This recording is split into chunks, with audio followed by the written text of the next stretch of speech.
আসসালামু আলাইকুম ওরহমতুল্লাহি ওবরাকাতুহ।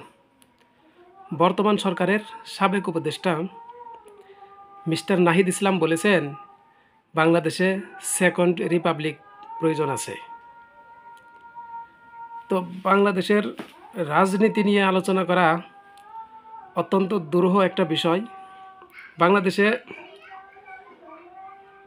জনগণের নেতা, জনগণের জন্য কাজ করবে এরকম নেতার খুবই অভাব আছে।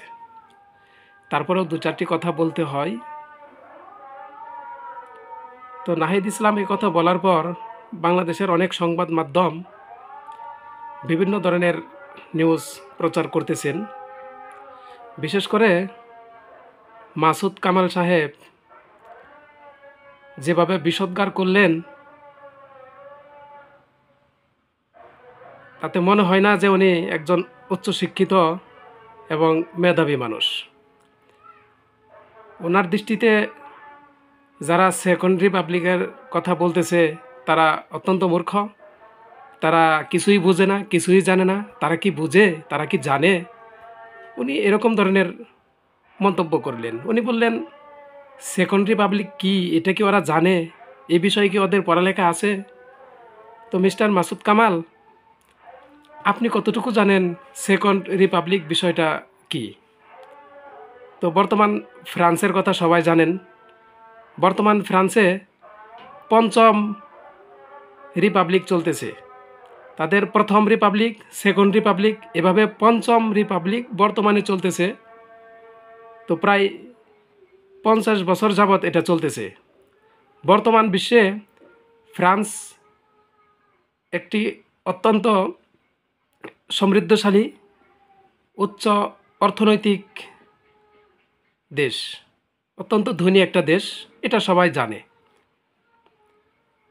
তো আমি নিজেও ব্যক্তিগতভাবে মনে করি বাংলাদেশে সেকেন্ড রিপাবলিকের প্রয়োজন আছে, অবশ্যই আছে, এটা সময়ের দাবি।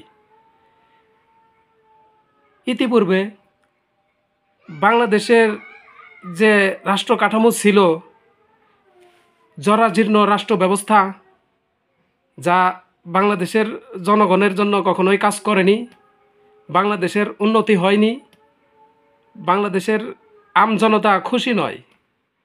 তো সেই জরাজীর্ণ রাষ্ট্র ব্যবস্থাকে